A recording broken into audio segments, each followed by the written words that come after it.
Hello दोस्तों, स्वागत है आपका आपके अपने यूट्यूब चैनल स्टडी विथ एजे में।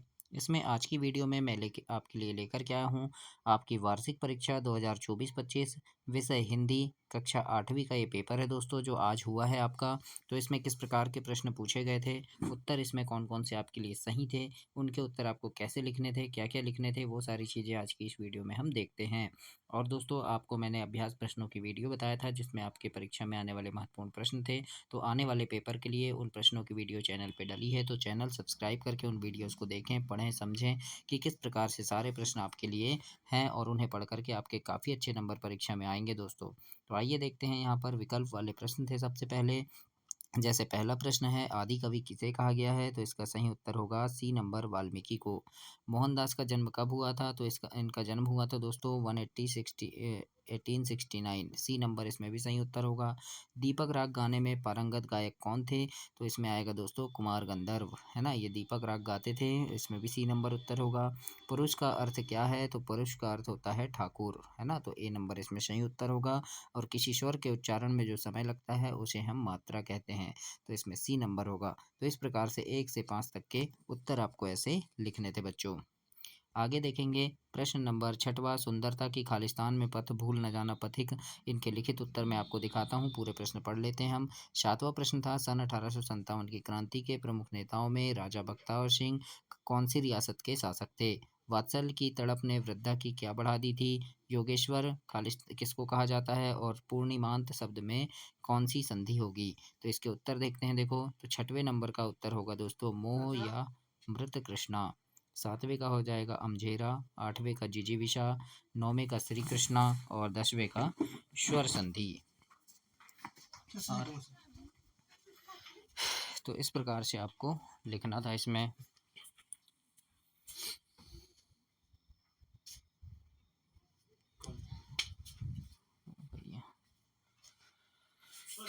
आगे देखेंगे, इसमें 11 है। 11 प्रश्न में देखते हैं कि क्या लिखा है।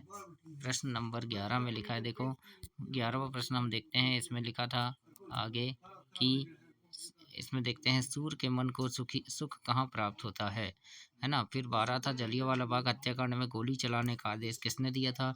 तो इसका उत्तर है जनरल डायर, है ना। लिखित उत्तर मैं आपको अभी दिखा रहा हूँ। 13 प्रश्न था, पाषाण युग में मानव किस प्रकार जीवन जीता था? फिर अगला है, महर्षि परशुराम ने किस किस को शस्त्र शिक्षा प्रदान की? और कृष्ण ने महाभारत में सर्वोत्तम क्या किया? तो आगे देखते हैं 11 से 15 तक के उत्तर। तो 11 में लिखेंगे दोस्तों हम कि सूर्य के मन को सुख श्री कृष्ण जी के चरणों में प्राप्त होता है। और 12वां प्रश्न था, जलियांवाला बाग हत्याकांड में गोली चलाने का आदेश जनरल डायर ने दिया था। 13 नंबर के प्रश्न का उत्तर जो था वो था कि पाषाण युग में मानव झोपड़ी बनाकर रहते थे और जानवर का शिकार करते थे। अगला प्रश्न था 14 नंबर, तो इसमें है, महर्षि परशुराम ने द्रोणाचार्य, विभीषण, कर्ण इत्यादि को शस्त्र शिक्षा प्रदान की थी। और 15 का उत्तर लिखेंगे कि कृष्ण ने महाभारत में सर्वोत्तम कार्य पांडव को आत्मविश्वास से भरने का किया था। तो इस प्रकार से 15 तक आपको लिखना था। 16 प्रश्न था इसमें कि 16 का उत्तर लिखेंगे, सिर घोट मोट पर चुटिया थी लहराती थी, तूंद लटक कर घुटनों को छू जाती थी, इन पंक्ति में हास्य रस है ना। कौन सा रस है इसमें? हास्य रस है। तो ये 16 का उत्तर हो गया। इसके बाद जैसे 17 है, रैदास की भक्ति भाव किस भाव की है? उदाहरण लिखना था। फिर दक्षिण अफ्रीका में गोरे व्यापारियों को भारतीयों से ईर्ष्या क्यों होने लगी? भगवान झूलेलाल की पूजा क्यों की जाती है? मध्य प्रदेश का वन विभाग प्रतिवर्ष किस क्षेत्र में पुरस्कार देता है? हृदय भर आना और कान भरना मुहावरे का अर्थ लिखकर प्रयोग कीजिए।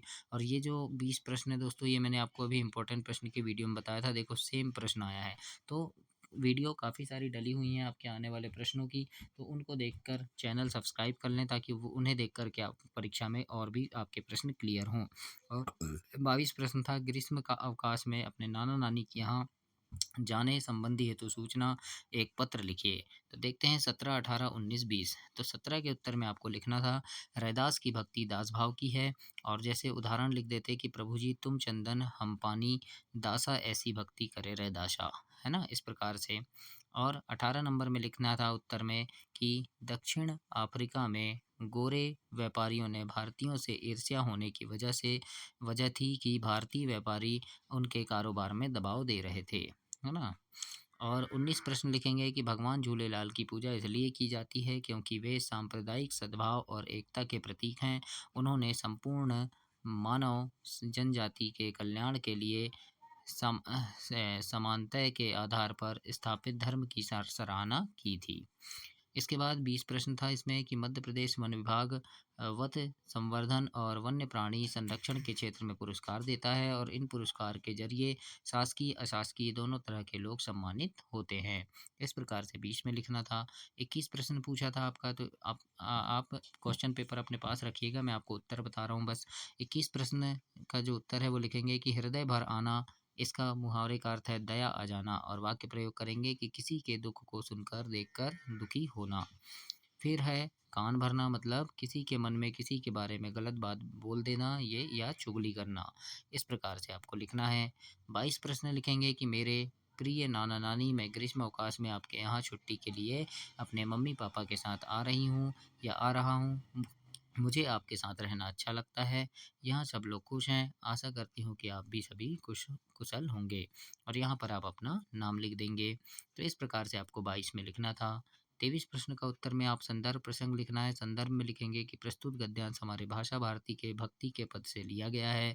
इसके बाद आप भावार्थ लिख देंगे कि उसके बारे में लिखेंगे कि गुण के समान सभी पुरुष हैं, परंतु कोई भी बिना गुण के नहीं है। जैसे कौवा और कोयल, इनकी आवाज़ को सभी सुनते हैं। कोयल सबको सुहाती है या मधुर लगती है उसकी आवाज़, है ना। दोनों का रंग एक सा है, लेकिन कौवा को सब अभिश्रापित मानते हैं। इसलिए कवि गिरधर कहते हैं कि कोई भी वस्तु बिना गुण के नहीं है।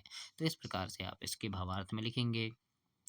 प्रश्न 24 में भी संदर्भ प्रसंग लिखना है, तो इसमें संदर्भ लिखेंगे कि प्रस्तुत पाठ्य पुस्तक हमारे भाषा भारती के पथ भूल न जाना पथिक से ली गई है और इसके लेखक श्री अग्रवाल जी हैं।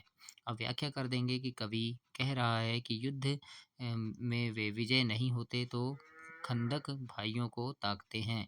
सफलता सिर्फ उनके हाथ पड़ती है जो अपनी संपूर्ण शक्ति को तौलकर छलांग लगाते हैं और मुश्किल से लड़ते हैं। तो इस प्रकार से आप इसकी व्याख्या करेंगे। अब आगे देखते हैं 25 प्रश्न। तो इसके उत्तर में आप लिखना कि शरीर का सबसे महत्वपूर्ण अंग नाक है। यदि आँख आ जाए या चली जाए तो ऐसी स्थिति में काला चश्मा लगाया जा सकता है। कान कट फट जाए तो उसे कंटोपा पहनकर छुपाया जा सकता है। शरीर के अंगों में सबसे ऊंचा स्थान नाक को प्राप्त है। अगर नाक कट जाए तो चेहरा रेगिस्तान की तरह एकदम सपाट अथवा चक्की सा नजर आएगा। इस प्रकार से आपको लिखना था, है ना। 26 प्रश्न है, इसमें विज्ञान के चमत्कार के बारे में निबंध लिखना है। तो आप यहाँ पूरा प्रस्तावना, है ना, सारी चीज़ें बहुत अच्छे से लिखेंगे, उपचार, है ना। तो इन सब के पूरे अच्छे से आपको लिखना था दोस्तों। इसमें आपको पूरे पूरे नंबर मिलते। तो ये आपका 24 फरवरी का पेपर है। किस प्रकार से उत्तर लिखना था, क्या लिखना था, वो सारी चीज़ें मैंने इसमें बताया है। अगले वीडियो के लिए तैयार रहना। आपके पूरे और 5 पेपर बचे हैं। पाँचों पेपर की वीडियो चैनल पर डली है अभ्यास प्रश्नों की, जिन्हें पढ़ करके आप परीक्षा में काफ़ी अच्छे नंबर लाएंगे। तो उन्हें देखने के लिए चैनल सब्सक्राइब कर लें। धन्यवाद बच्चों।